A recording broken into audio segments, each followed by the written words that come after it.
2 stealth fighters materialized off his wingtips like ghosts. No heat signature, no warning. A voice cut through his headset, military-grade and ice-cold, airliner, do not deviate. He was a civilian pilot. He was being intercepted. Captain Evan Sinclair liked the quiet hum of a pre-flight cockpit. It was a predictable symphony of systems checks and procedural chatter, a world away from the rattling fuselage of the C-130s he used to fly for the Air Force. That had been a different life, a life of hauling cargo and troops, of landing on dirt strips in places maps forgot. Now, he flew civilians from Chicago to San Diego, a route as straight and predictable as the rulebook he was paid to follow. His first officer, Ben Carter, was a product of that rulebook. Sharp, young, and so by the book he probably had the federal aviation regulations memorized. Pre-flight checklist complete, Captain. All systems green. Good work, Ben, Evan said, his gaze drifting past the cockpit window to the terminal gate. That's when he saw it, a small eddy of chaos in the otherwise smooth flow of boarding passengers. A woman, very pregnant, was speaking animatedly with the gate agent, her hands pressed against her belly, her face a mask of escalating panic. Evan keyed the intercom to the gate. "Jessica, what's the situation at the podium?" The agent's voice was frayed. "Captain, we have a passenger, Isla Reyes. Her connecting flight had a mechanical, and this is the last plane to San Diego for 2 days. Her husband is military, coming home from a deployment. She has to be on this flight." Evan looked at the woman again. She wasn't just anxious, she was in distress. He could see the slight tremor in her hands, the way she bit her lip to keep it from quivering. It was a look he recognized, the quiet desperation of someone trying to hold it all together against impossible odds. "How full are we?" Evan asked, already knowing the answer. "Booked solid, Captain. Not a single seat." Ben looked up from his iPad, his expression firm. "That's it, then. We can't help her. We're on schedule." But Evan wasn't looking at the schedule. He was looking at the cockpit's third seat, the observer's jump seat. It was a small, foldable perch meant for FAA inspectors or company check pilots. Using it for a passenger wasn't just a minor infraction, it was a fireable offense. A flagrant breach of the protocol that governed his entire career. He could lose his license, his livelihood, everything. He thought of the young soldiers he used to fly, their faces pressed against the grimy windows of his C-130, desperate for a glimpse of home. He flew the plane, but his real mission had always felt bigger, to close the distance between people who needed each other. "Captain," Ben said, his voice low and warning. "You're not seriously considering the jump seat. That's career suicide." "What's the alternative, Ben?" Evan countered, his voice quiet but firm. "We leave her here. Stranded for 48 hours, this close to her due date." He keyed the intercom again. "Jessica, bring her to the jet bridge. I'll meet her at the door." Ben just stared, his mouth slightly agape. "On whose authority?" "On mine," Evan said, unbuckling his harness. "The responsibility is mine." A few moments later, Evan stood at the aircraft door. Isla Reyes looked exhausted, her gratitude warring with her anxiety. "Captain, I don't know what to say. They told me it was impossible." "Sometimes the impossible just takes a little longer," Evan said with a reassuring smile. "Welcome aboard." As he helped her settle into the jump seat, she clutched a worn photograph of a man in a crisp Marine Corps uniform. "My husband, Marco. He's a master gunnery sergeant with the 1st Force Recon.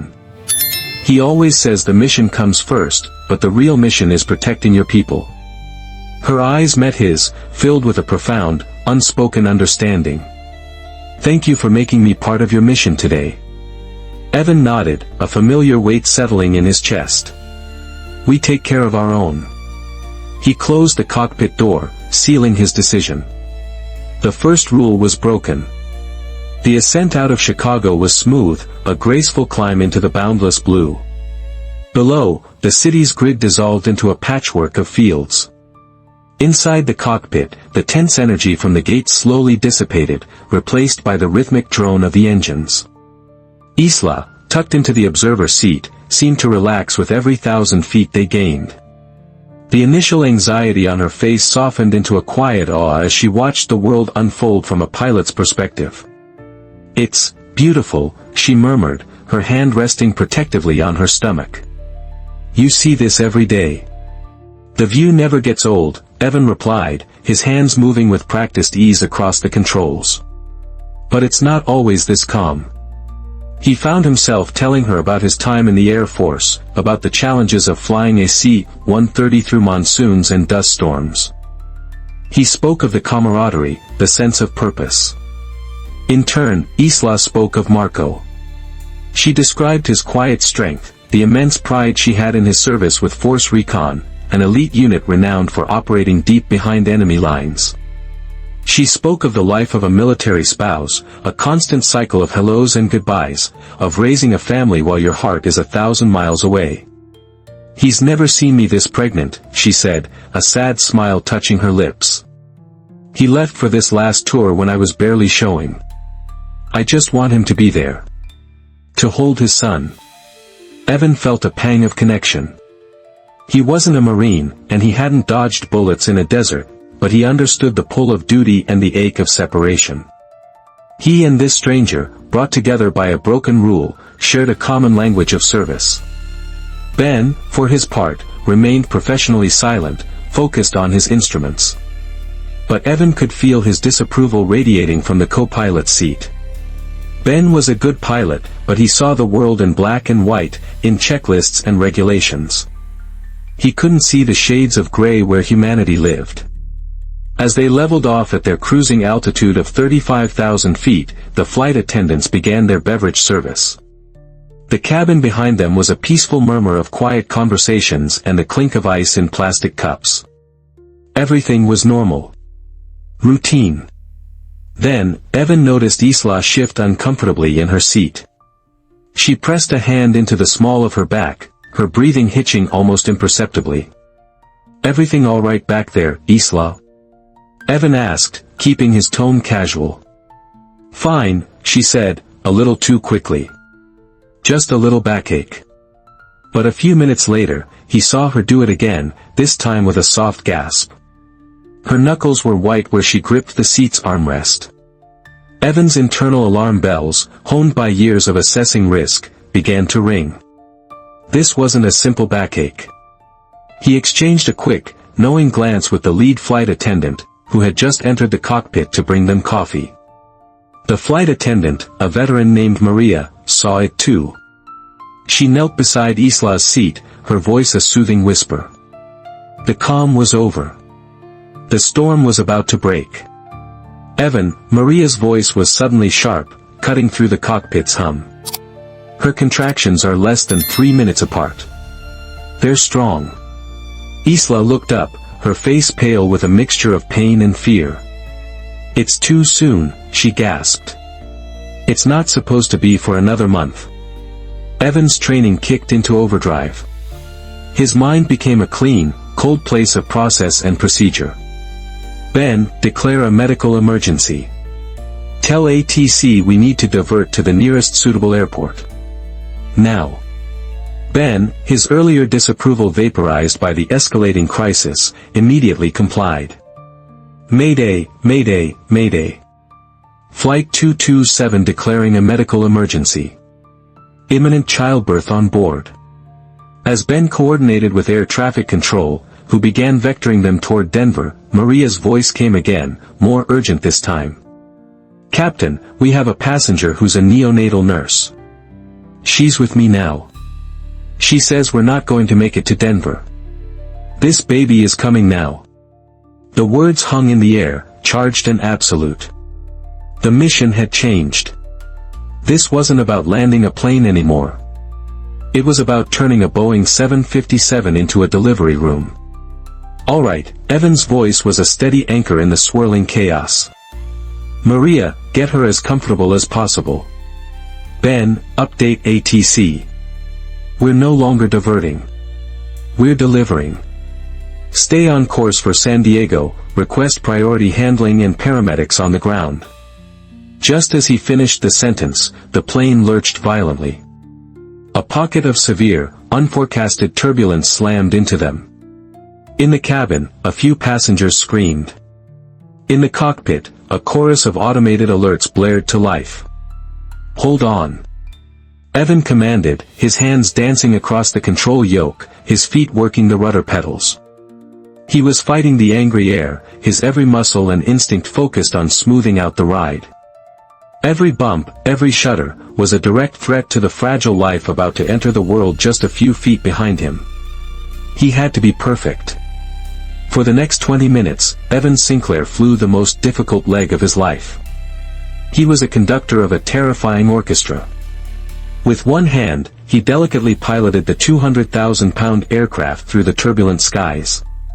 With the other, he managed communications, relaying information from the nurse to medical experts on the ground via ATC, then translating their instructions back to the cabin crew. He was a pilot, a dispatcher, and a lifeline, all at once. One more push, Isla. You can do it. The nurse's encouragement was a faint mantra over the intercom. Evan made a final, minute adjustment to the autopilot, his forehead slick with sweat. He held his breath. Then, through the static and the engine drone, a new sound bloomed in the cockpit. It was thin, raw, and utterly magnificent. The sound of a baby's first cry. A collective, shuddering sigh of relief seemed to pass through the entire aircraft. Tears pricked Evan's eyes. He keyed the mic, his voice thick with emotion. San Diego approach, be advised, our passenger count has increased by 1. Mother and baby boy are stable. Requesting our ambulance. The controller's reply came back, breaking professional protocol for just a moment. Roger that, Flight 227. Ambulance will be waiting. And, Captain, nice work up there. Really nice work.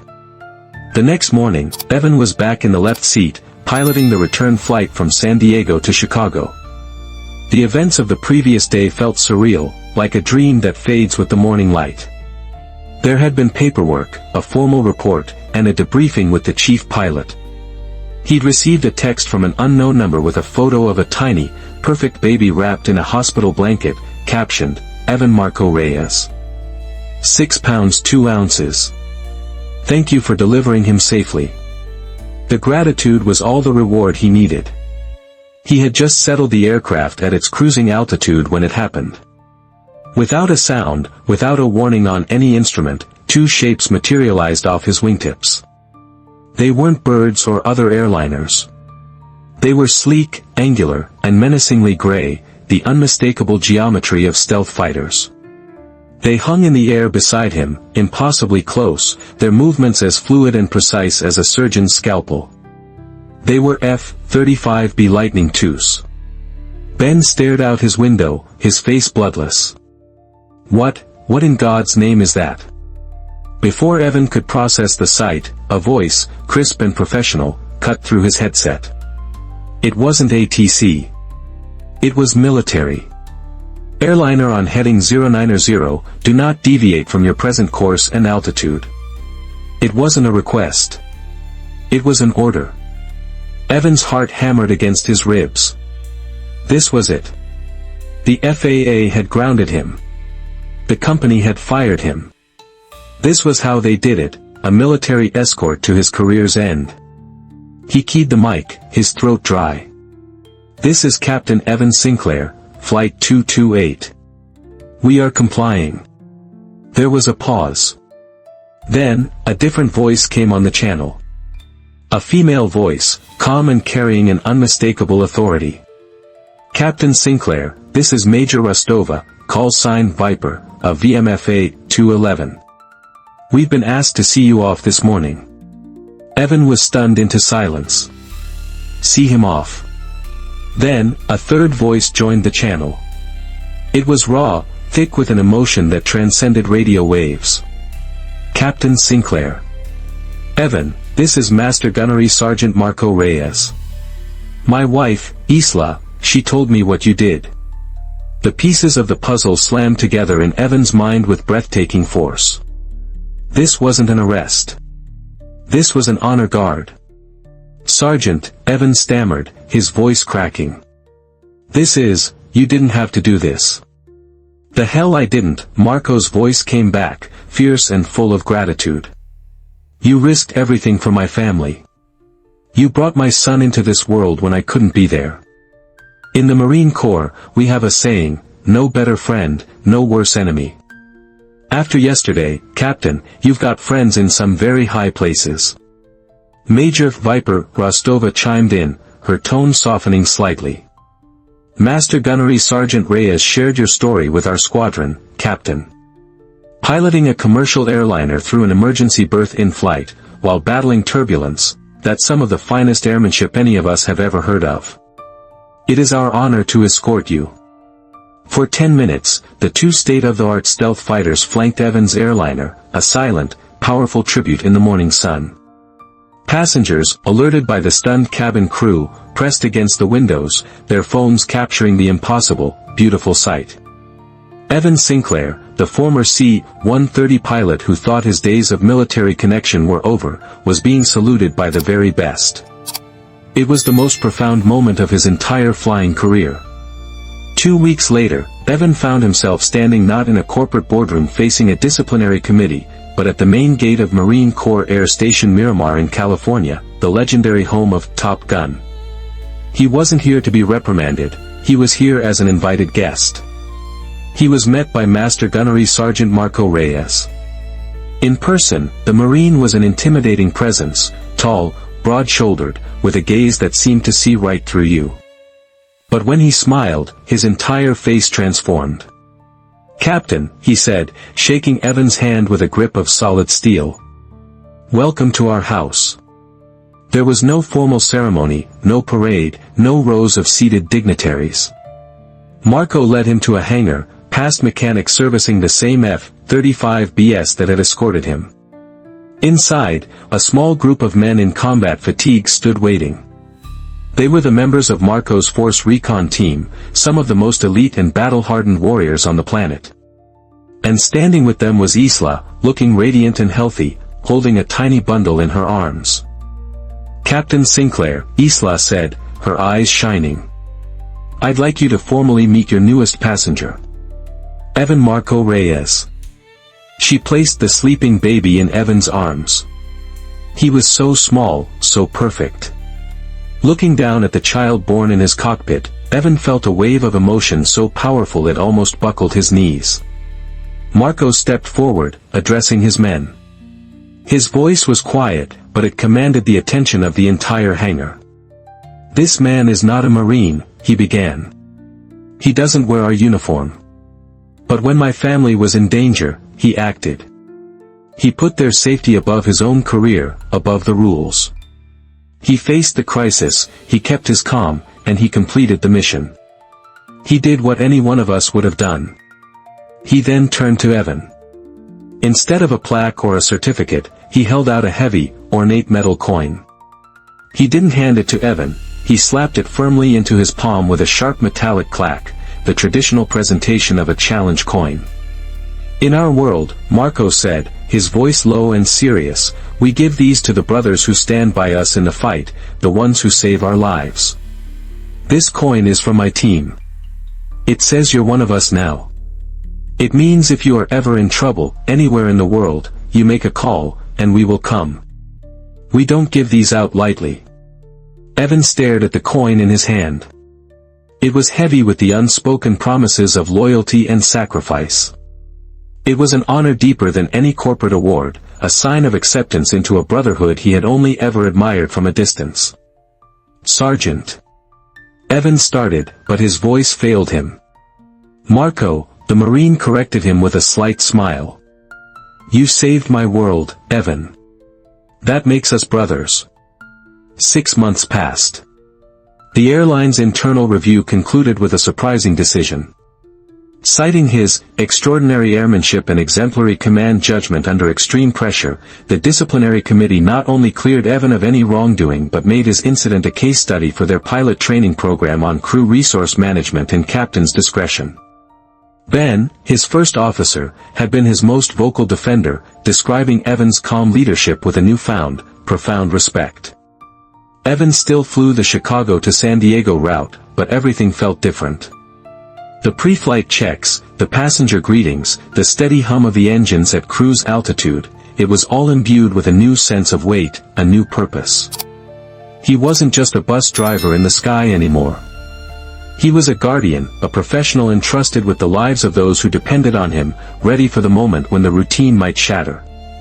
On his flight bag, tucked into a special pocket, was the challenge coin from Marco's team. It was a constant, heavy reminder of the promise he had both received and fulfilled. Every few weeks, a new photo would arrive on his phone from Isla, baby Evan smiling, sitting up, holding a toy airplane. Each picture was a small, joyful testament to a single decision made in a moment of crisis. One clear afternoon, cruising high above the Arizona desert, Evan saw two small specks climbing in the distance.